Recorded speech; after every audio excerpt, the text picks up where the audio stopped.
Amin. Duraan dursee Waaqayyoof galanni guddaan ta'u maqaan kiyya Hawwii Tashooman jedhama. Asuma magaalaa Bishooftuu. Amma kan dhaabbachaa jirtu waldaa Fayyaa Addunyaa magaalaa Bishooftuu keessatti argamtu keessa dhaabbachaa jirta. Utuu kana garan dhufin duraa ammamiif si dhukkubee maal si dhukkubee akkam taate eessa deemte? Kan inni dhukkubsadhee nyaata tosoo nyaata nyaachaa jiru akka tasaa kuflaa nyaachaa turreyyuu hiriyoota kiyya wajjiniin nyaatatu na fe'e nyaanni na fe'u isaatu kanan bare erga waldaa kana dhufeedha wanta na dhukkoo hin barre ujumoon hidda kootii karaa bitaatiin jiru inni dhiigaa alatti gadi ba'ee dhiitee erga barii isaaniitti erga na fe'eeti jechuudha. Wanti ta'e na waraaneen jedhee yeroo sanatti eessatti nyaata kana nyaachaa kan turtan? Biiroo keenya keessatti dirree hojii keessanitti jechuudha? Dirree hojiitti waliin nyaachaa turre yeroo ta'e kan wajjin wanti tokko na waraanee jennaan meetuu fi naan jedhanii isuma afaan koo keessa jiru tufe inni na waraane sun na waraaneeraan jedheeni barii lammataatti baay'ee na dhukkubnaan mana yaalaan deemeen tureyyuu ispiilii ta'uun oolu nyaata keessa kan na waraanedha. Dooktorichi baay'ee natti qofne ispiiliin si waraanee haga kana ijjettee deemtayyuu naannoo naan jedhee qoricha garaagaraa naaf kennee tureyyuu magaalaa kanatti fayyadame ergasii booda waa tokko fayyaa guddinaa karaa Finfinneen deeme. Yeroo si dhukkubu kana akkamsi godhaa akkamittiin socho'uu hin dandeessu moo nyaachuu hin dandeessu moo mallattoo maalii irratti agarsiisa? Jalqaba hidduma koo kanattu hiddu ijuma guddaa karaan darba miti kan karaa bitaadhaa baay'ee dhiitee alatti gurraacha ka'ee ba'ee katti mul'ata tureyyuu. Dan sana booda karanas garagaluu na dhorke. Ofirra naanna'uu hin dandeessu? Ofirra naanna'uu hin danda'u karanas naanna'uu hin danda'u. Ammamiif gaafatu? Kan sirra ture? Ji'a ja'aaf narra ture. Waldaa kana osoo hin ture ji'a ja'aaf narra tureyyuu. Wanta naa kennan gara wallaalanii wala qoran waayyuu narratti hin arganii kan hidda koo riilaaksii naa godhu naa kennan yeroo naa kennan qoricha riilaaksii argan jedhanii kan yaadan jechuudha. Mana yaalaa naannoo Bishooftuutti argamtu keessaa jechuudha? Magaalaa Bishooftuutti argamu keessaa asitti dadhabamnaan Finfinnee deeme Finfinnee iddoon jalqaba dhaqe riifarii na godhan narvii warra narvii ispeeshaalistoota narviitti riifarii na godhani warri narviidhaa immoo MRI isa jedhamu laalame MRI normaaliidha jedhe.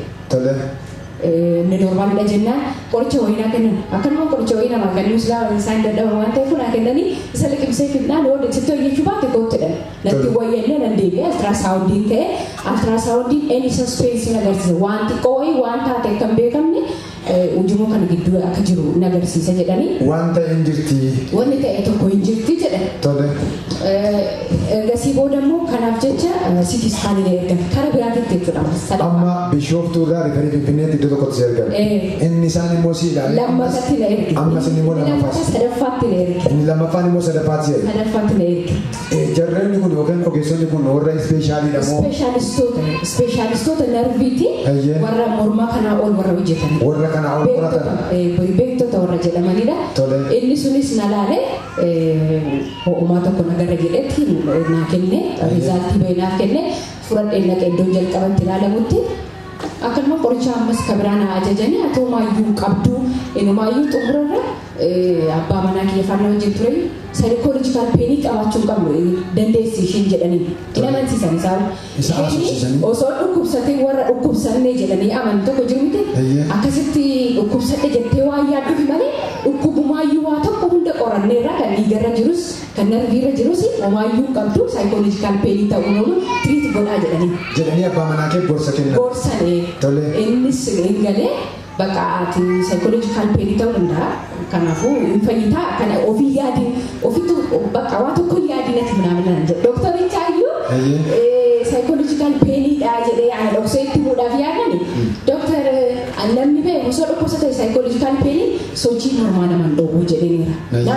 narraa fudhachuu dide tootaalii bakka narraa fudhachuu didnaan inuma baanii gallee sana booda gaafa lammaffaa hojjaa lammaffaa kan facaasaa sadii torbaaf walakkaa asan dhufe iyyuu akka tasaa sagantaan dhumee ture appoostiliin nan argadhe appoostiliin jechuma gabaabaa namaan jedhan abbaa amanuuf jechuudha jechuma gabaabaa fayyitee taarra jalqabdii naan jedhan maal keessa dhukkubannaa morma koodha gaafa san shaashii maradhee dhufe waan tokko hin socho'u waan tureef ji'a meeqa booddeedha magara kana ji'a ja'a booddee ji'a ja'a guutuu shaashii kana hidhattee morma koo bakka hojii hojjettaa moo akkam hojii akkamittiin hojjetaa hojii kiyya jalqaba kastamarii keessummeessuudhaaf fuullee tureyyuu duubatti na dabarsa maaliif akkana garagalee kastamarii dubbisuu hin danda'u waan tureef jechuudha. sana booda asnan dhufe amma booda fayyiteertanaan jedhanii harka isaanii irra kaanii ameen jee fudhadhee wanta ho'oo tokko qaama narbii ho'isuu tokko na keessa yeroo isaan sirratti dubbatan sana ho'oo isitti dhaga'ame. Tole. Galeen immoo gaafa tokko kan osoo yaadaa jiru bakka yaa waaqayyo na fayyisi jedhee namoota garaagaraa yaamee yaa waaqa raajichaa jedhee waamee nan rafee ganama san yeroo ka'u nyaatni na fe'uu isaatu gaafa sanan bada nyaata afaan koo keessatti arge ganama isaa gaggala rafee bulee ganama. Yeroo nallaalu nyaata gaafa sana nyaachaa ture nan beeka waan tureefu akkana godhee yeroo fuufadhu ji'a ja'aafas keessa ujuma keessa dhokatee ture baay'ee ja'a akka foonii kan keessa ture. Ji'a ja'aaf morma kee kana keessa dhokatee ergaa sirratti dubbatamee galtee halkan utuu raftuu ba'uu jalqabee si keessaa. Ganama sana dhabde. Ganama sana maaltu afaan keessa jira dheeroon tufuyyuu afaan koo keessa nyaata jira maayidha gurmoo jedhee waan fuufadhu isa ture. Takka ture maaltu na keessa beeku yeroo jedhee yeroo qilleessa jedhee baasuu jira miti ba'uu jalqaba rafeessoon ka'e ba'uu jalqaba inuma ba'e hiddi koo sun gadi galee nan fayyee waaqayyo nama qarshii qabaa namni qarshii hin qabu jedhu hundumaayyuu fayyisaa waaqayyo gooftaadhaaf galanni guddaa.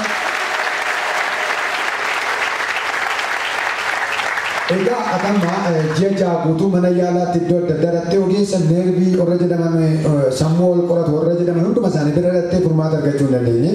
Gara kana dhuftee namni waaqayyo yeroo sirratti dubbatanii galtee mana kee raftee utuma rafteetu ganama mallattoon inni gaaficha si fe'ee sun morma kee keessaa ba'uu jalqabe jechuudha. Achirraan kaasee mormi kee kun akka duriitti socho'uu jalqabe erga si keessaa ba'uu jalqabe kaasee mormi kee sirrate. Naasirrate ani numaayyuu sarjarii qaban ture kanaan dura waan tureef waaqayyo ammas sarjarii na seensisuudhaaf sumatu danda'a waan hundaayyuu jechaan ture. Inni immoo osoo nan tuqin osoo nan qalin na raffisee sarjarii godhee yaasaa ture waan tureef gara nisaafaa ta'u. Mee waaqayyoo galata. Isa booddee mormi kee sochiin kee hundi isaa akka duriitti deebi'ee jechuudha. Sochiin koo suutaan sochiin jalqabee nan fayyee narbii koo inni karaa naammataa koo hidhee jiru gallakkisee nan fayyu waaqayyo taphalanaa. Damee isinillee galateeffadhaa fi waaqayyo.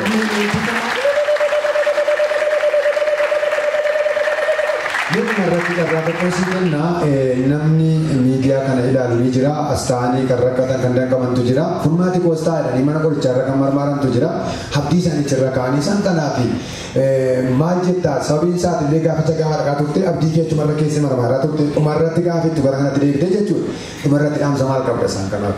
Dhaamsi koo warri mana jiran warri dhukkubsatanii jiranis warri addana jiranis nuti ofuma keenyaaf dadhabna.